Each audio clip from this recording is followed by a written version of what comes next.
Hello mga kababayan. So guys, sa vlog ni Mayor Baste Duterte, sinabi niya na ambisyon niya na manampal ng isang general, no? Dito, sinasabi niya na sasampalin daw niya oras na makita niya si Davao Police Regional Director, Brigadier General Nicolas Torre III. Kasi kumbaga man parang naiinis siya dito kasi yung 19 station commanders ng Davao Police tinanggal niya. Tapos pinalitan niya kumbaga. Tapos yung pinaka director ng Davao Police pinalitan din.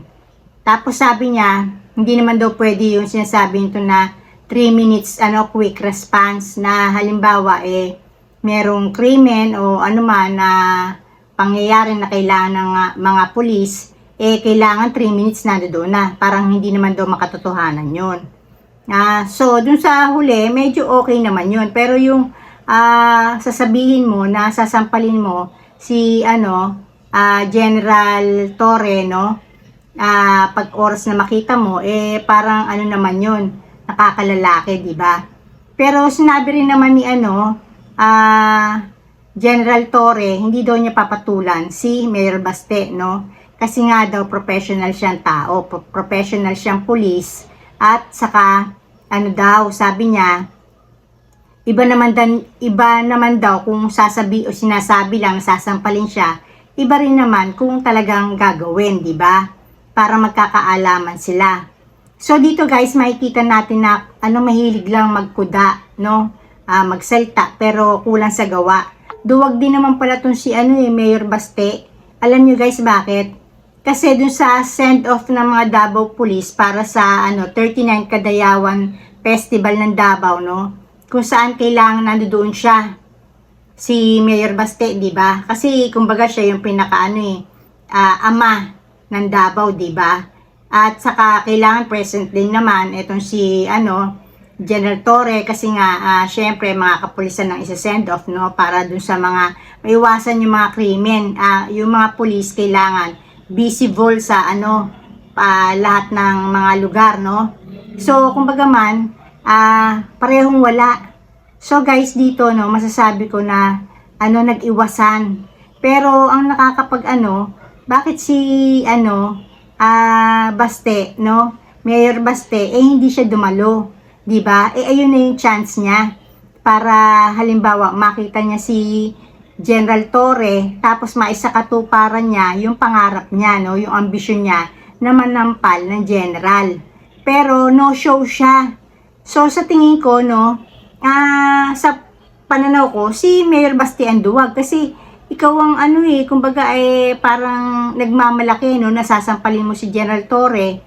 Pero hindi mo man alam kung absent to, pero syempre nasa isip mo baka dumalo siya, di ba? Dapat dadalo ka para maisakatuparan mo na. Kumbaga man baka nasa bucket list mo yan na kailangan bago ka mamatay maisakatuparan mo, magawa mo, di ba? So, no show siya. Ibig sabihin, iniwasan niya rin na mag-cruise ang landas nila ni General Torre, di ba? So, dito makikita natin guys, no, Vice President pangalan yung ate niya, si Vice President Sara Duterte. Pero ganito na ang asal ni Mayor Baste. Paano pa kung maging presidente pa yung ate niya? Di talagang talagang tututuhanin niya at maisasakatuparan niya yan. Di ba? Dahil presidente na ate niya So dito pa lang guys, no, pinapakita na nila na nakakatakot sila sa na magkaroon ng too much power. Kasi sila yung mga abusadong tao na kumbaga man yung power hindi nila kayang mahawakan ng tama. Yung power abusuhin nila para lang sa sarili nilang mga ego, sarili nilang trip, di ba? So, kumbaga man, dito pa lang guys, no, kagaya ni Vice President Sara Duterte nagalit kay PNP Chief Marbil, di ba? Nung tinanggal yung 75 na police security officers niya. Samantala, ang dami pa naman natira, 300 plus pa.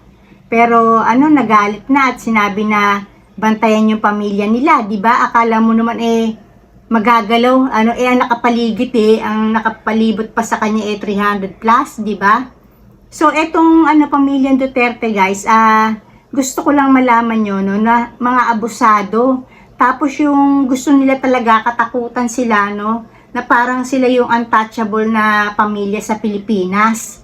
Na kumbaga hindi mo pwedeng, kantiin, galawin, galitin.